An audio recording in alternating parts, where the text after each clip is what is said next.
And joining us now with more on this is Cliff May, the president of the Foundation for Defense of Democracies.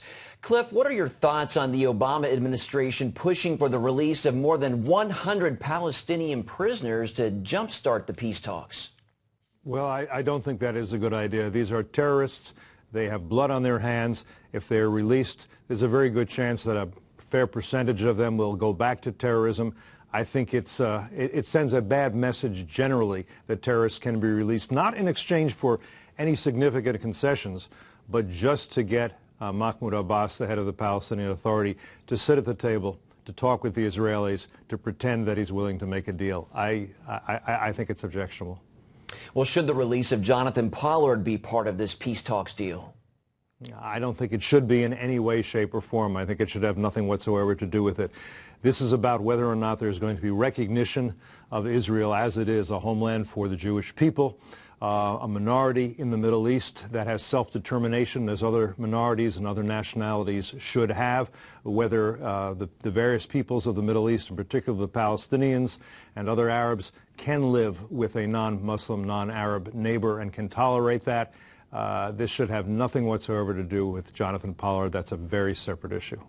Cliff, for more than 20 years, as you know, both Republican and Democrat administrations have pursued a two-state solution in the region and the establishment of a Palestinian state, but that seems to continue to go nowhere. Why is that? Well, I'm afraid that the root cause of that, Mark, is that the Palestinian leadership and many within the West Bank and Gaza are less interested in having a state of their own than they are in destroying the one Jewish state in the Middle East, the one Jewish state in the world.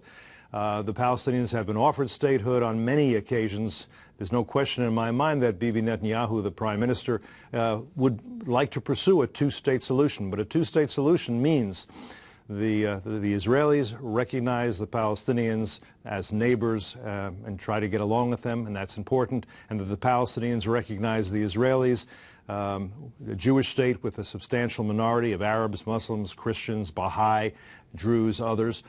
And that's not yet in the cards on the Palestinian side. They're not willing to do it. Keep in mind that there are not yet Palestinian state institutions of the kind that would be necessary for sovereignty and independence. Keep in mind that the Palestinian Authority depends on Israel for security, for energy, to keep the lights going, for water, for many things. If the Israelis were to turn all that off, they wouldn't do very well. And the Palestinians also depend on American taxpayers and others in Europe to keep their economy afloat because they have not been willing to do what's necessary to establish an economic structure that is viable. Absolutely possible to do. There's been great economic growth in the West Bank, but that only happens in cooperation with Israel. And keep in mind, too, that Gaza is ruled by Hamas. And that's a terrorist organization with Iranian ties, and it totally not only rejects the existence of Israel, but has sworn genocide. Okay. Well, Cliff May with the Foundation for Defense of Democracies. Thanks, Cliff, for being with us. Thank you, Mark.